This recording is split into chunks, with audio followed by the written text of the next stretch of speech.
guys, today I'm going to tell you a very nice story and it is called The Cap Sailor. So once upon a time a cap sailor was doing his job. He was going here and there for sailing caps. He got very tired, so he put his bag of caps down under a tree and he sat down and took a small nap. But that tree was of naughty monkeys. They saw the bag and they came down very quiet and they took the caps once and they were making lots of noise. So once the cap sailor woke up, he saw, where is all my caps? It wasn't here.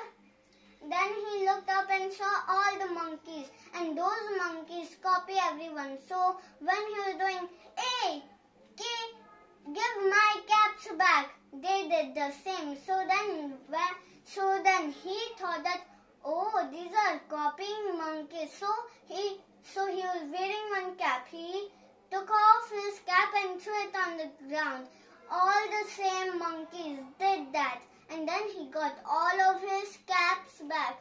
Then he put it back into his bag. He took his bag on his shoulder and stood up and started doing his journey again.